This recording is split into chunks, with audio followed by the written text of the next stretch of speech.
اپنے خونی رشتوں کا خون کرنے کی حد تک ہم تیار ہیں۔ ایک بھائی مرتا ہے تو اس کی اولاد کو حق لینے کے لیے عدالت سے رجوع کرنا پڑتا ہے۔ عورتوں کو ان کے شرعی حقوق سے محروم کر دیتے ہیں۔ ہمیشہ کی طرح آج بھی ہم قرآن و حدیث ہی کی روشنی میں عورتوں کے حق وراثت کے موضوع پر بات کریں گے۔ اس بارے اسلام کیا کہتا ہے؟ میں اللہ کی پناہ چاہتا ہوں شیطان مردود سے۔ شروع اللہ کا نام لے کر جو بڑا مہربان نہایت رحم والا ہے۔ السلام علیکم ناظرین، آج ہم قرآن و حدیث کی روشنی میں نہایت اہم اور معاشرتی لحاظ سے قرآن و حدیث کی روشنی میں ہم دیکھیں گے، کیونکہ بہت سے لوگ عورتوں کو ان کے شرعی حقوق سے محروم کر دیتے ہیں۔ ہمیشہ کی طرح آج بھی ہم قرآن و حدیث ہی کی روشنی میں عورتوں کے حق وراثت کے موضوع پر بات کریں گے۔ اس بارے اسلام کیا کہتا ہے؟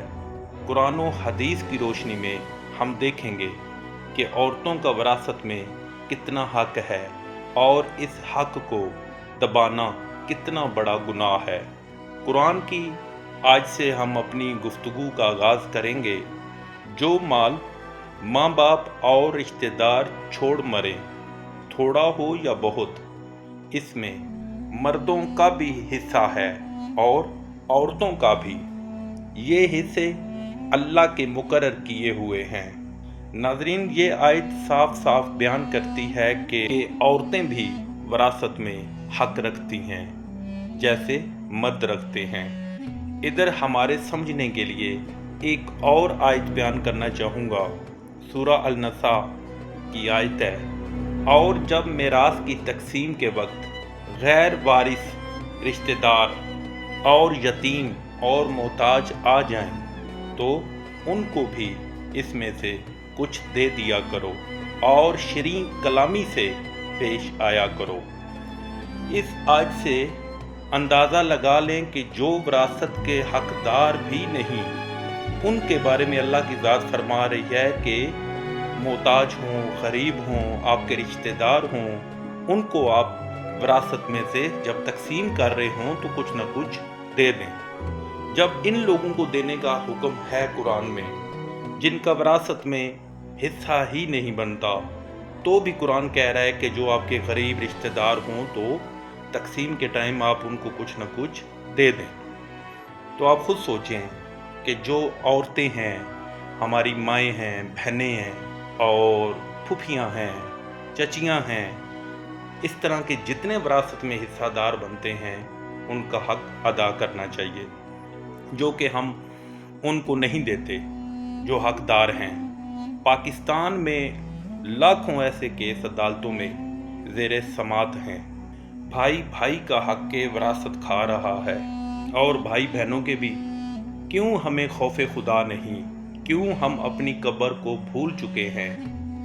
اس عارضی دنیا کی جائیداد کے پیچھے اپنے خونی رشتوں کا خون کرنے کی حد تک ہم تیار ہیں۔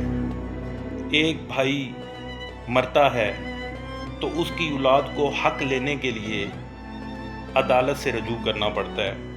حصہ لینے کے لیے اس اولاد کو عدالت جانا پڑتا ہے۔ ذلیل و خوار ہوں گے، 5-10 سال بعد پتہ چلے گا کہ ان کا حصہ کس جگہ پہ موجود ہے۔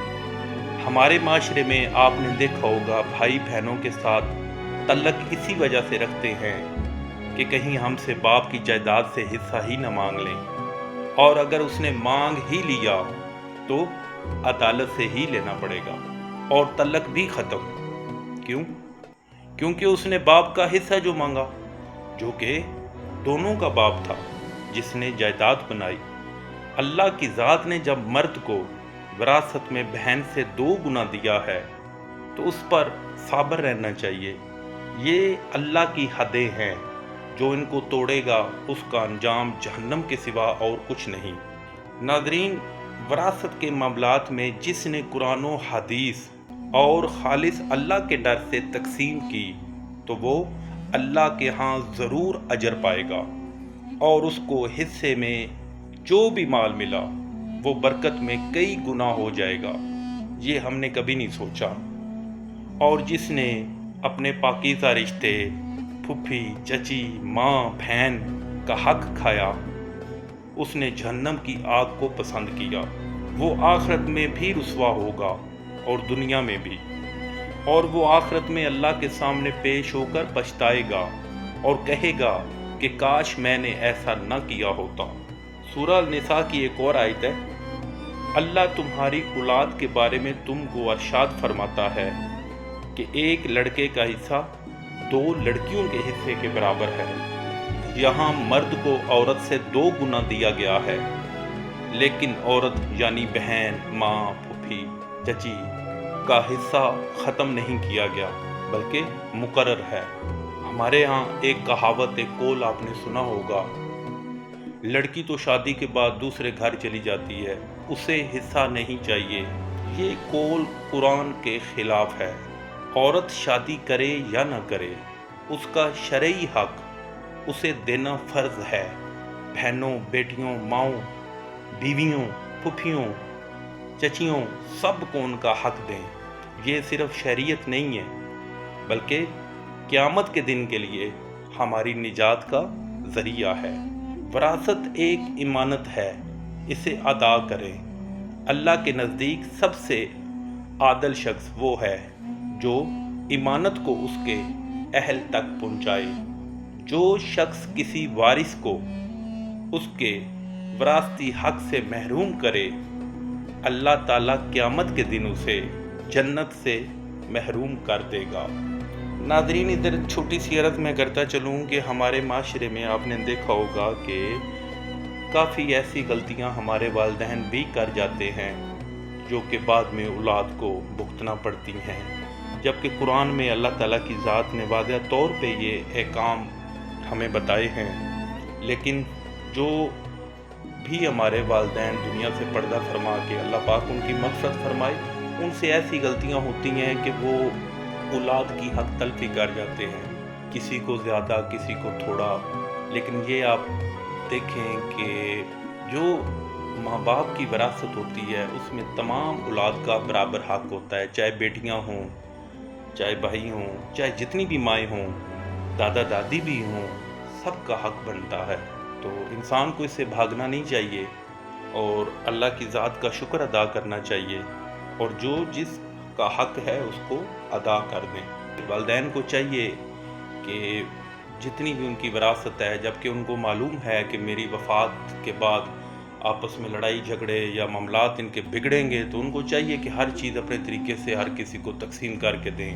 تو بہت سارے ایسے معاملات آپ کے سامنے، ہر گھر کی یہ کہانی ہے، عورتوں کو حصہ نہیں دینا۔ یہ قیامت کے دن ہم سے سوال ہوگا اور لازم سوال ہوگا۔ اگر آپ بہنوں کو خوش سلوکی سے حصہ دیں گے تو اللہ کی ذات آپ سے راضی ہوگی، جو کہ ان کے باپ کا حق ہے۔ آپ اپنی طرف سے تو نہیں دے رہے، سالہ سال آپ کھاتے ہیں، سالہ سال آپ استعمال کر رہے ہیں، لیکن جب کسی بہن نے، بیٹی نے، ماں نے، پھوپھی نے، چچی نے حصہ مانگ لیا تو جناب کا جو ہے پارا ہائی ہو جاتا ہے، بلڈ پریشر ہائی ہو جاتا ہے۔ تو بلڈ پریشر ہائی یا لو نہیں ہونا چاہیے۔ یہ وہ چیزیں ہیں، وہ حدیں ہیں جو اللہ کی بنائی ہوئی ہیں۔ تو ہمیں اللہ کی ذات بہنوں کو، ماؤں کو اور جو بھی ایسے پاکیزہ ہمارے رشتے ہیں ان کا جو حق حصہ بنتا ہے دینے کی توفیق عطا فرمائے۔ اگر آپ یہ حصہ ادا کریں گے، فرض امانت ادا کریں گے، تو میں سمجھتا ہوں کہ جو کچھ بھی آپ کو ملا وہ کم نہیں ہوگا کبھی بھی۔ آپ بہنوں کا، عورتوں کا، مظلوموں کا حق کھا لیں، حصہ کھا لیں۔ اگر آپ نے زندگی میں بہت کچھ بنانا تھا تو آپ اسی حصے پہ ہی رہ جائیں گے، کچھ بھی نہیں بنا سکیں گے۔ آپ کا اپنے پاس ذاتی تھوڑا سا بھی آپ کا حق حصہ آیا تو آپ اس سے بہت کچھ بنا سکتے ہیں، کیونکہ اس میں آپ کی جو عورتیں ہیں، مائیں ہیں، بہنیں ہیں، یہ سارے رشتے ہیں، ان کی دعائیں شامل ہوں گی۔ گزارش ہے آپ لوگوں سے ان رشتوں کی دعائیں لیں، بدعائیں نہ لیں۔ تو جس کا جو حق حصہ بنتا ہے اس کو ادا کریں اور سرخرو ہوں، اس جان میں بھی اور اگلے جان میں بھی۔ اور اگر اولاد کے اچھے فیصلے، اچھے معاملات ہوں، والدین کے کچھ الٹے سیدھے کیے ہوئے فیصلے جو کہ ہو سکتا ہے کہ ان کے لیے عذاب کا باعث بنے، تو آپ کے اس کو درست کر دینے سے وہ بھی جنت کے مستحق ہو جائیں گے۔ آج کے لیے اتنے ہی، دعاؤں میں یاد رکھیے گا۔ انشاءاللہ تعالی نیکسٹ ویڈیو میں کسی اور ٹاپک پہ بات کریں گے۔ ہمیشہ کی طرح گزارش ہے، چینل کو سبسکرائب کیجئے گا، لائک شیئر کیجئے گا تاکہ آئندہ آنے والی ہر ویڈیو آپ کو مل سکے۔ جزاک اللہ، اللہ حافظ۔